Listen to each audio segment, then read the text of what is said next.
राजनीति की धार हो या खेल की रफ्तार, गांव की चौपाल हो या शहरों का धमाल, आप तक पहुंचेगी हर एक खबर सबसे पहले। नमस्कार दोस्तों, अब आपका सीसी न्यूज़ चैनल सैटेलाइट होकर आपकी फ्री डीटीएच पर उपलब्ध होगा, जिसके प्रधान संपादक बबलू श्रीवास्तव हैं।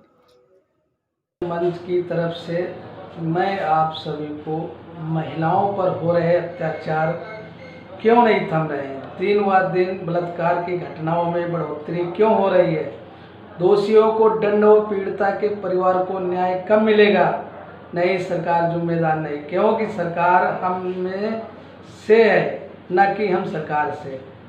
हम क्यों चुप हैं? 3 वजह हो सकती हैं। हम संवेदनहीन हो गए हैं क्या? हम अपने जीवन में व्यस्त हैं और दुख प्रकट करके अपने बचने की झूठी उम्मीद करना हमारी आदत बन गई है। हम उदासीन हैं क्योंकि हमें लगता है चाहे कितना भी प्रयत्न किया जाए कुछ भी नहीं बदलेगा। हम कैंडल मार्च करते हैं, आंदोलन करते हैं, अनशन करते हैं, लेकिन हम परिवर्तन के प्रति आशावादी हैं। हम अब स्वतंत्रता के मायने पहले से ज़्यादा बेहतर रूप में समझने लगे हैं। हम चाहते हैं सभी खुश रहें, पीड़ितों को न्याय मिले, सरकार आदर्श व्यवहार करे, व्यवस्था सुदृढ़ हो, किसी को अप्राकृतिक मृत्यु न हो प्राप्त हो। अतः माना जा रहा है कि आज़ादी की बाद भारतीय समाज में जागरूकता बढ़ी है। सूचना प्रसारण एवं संचार साधनों के विकास के कारण वर्तमान में लोग अपने अधिकारों के प्रति सचेत हो रहे हैं। जागरूकता एक बीमारी है या तीव्र गति से फैलती है जो कभी कभी विद्रोह का रूप धारण कर परिवर्तन का आधार बनाती है और नई व्यवस्था का स्वागत करती है। दोस्तों, परंतु हम अब उदासीन हैं क्योंकि हमने देखा है अति प्रयत्न के पश्चात भी नाम मात्र का बदलाव हुआ है जो कहीं नज़र भी नहीं आता है। निर्भया कांड हमारी न्याय व्यवस्था, पुलिस प्रशासन की कमी का एक बहुत बड़ी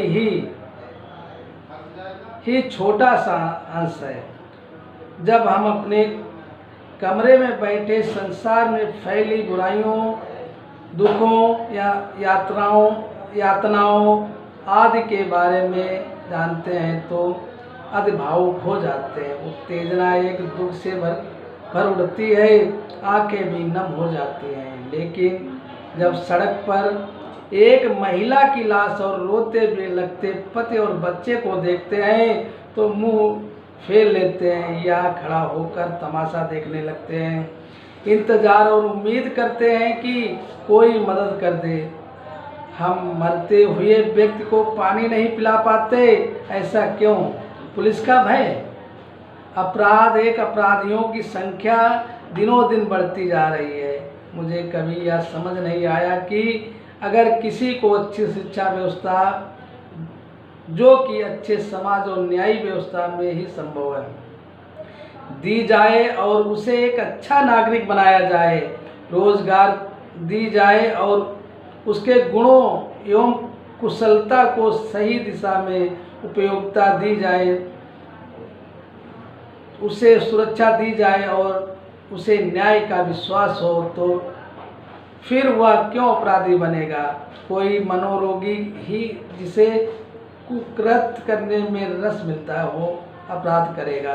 परंतु वर्तमान में ऐसा कुछ भी नहीं है जो देश के नागरिक के यहाँ तक कि बच्चों को अपराध के शरण में जाने से रोके। हमारे देश की मूल व्यवस्थाएं इतनी जर्जर हैं कि अपराध का बीज अंकुरित होता है और यह मात्र बलात्कार के बारे में नहीं, यह सभी प्रकार के अपराध के जड़ में होता है। साधारणतः गरीब, भुखमरी, अशिक्षा, अन्याय, भ्रष्टाचार, अंधी कानून व्यवस्था, बहरी पुलिस प्रशासन और अपरिवक्त राजनीतिक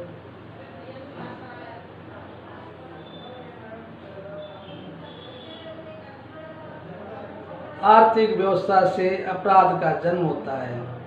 हम अपने सुधार एवं परिवर्तन चाहते हैं। शायद यही वजह है कि हम आंदोलन में शामिल होते हैं, परंतु हम अब ऊब गए हैं लगते हैं।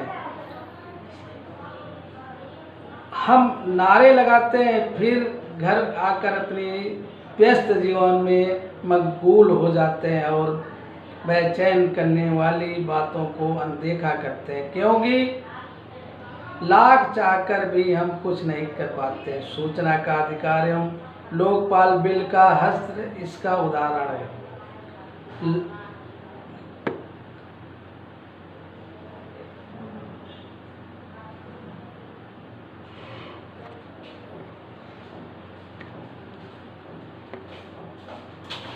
लागू होने के बावजूद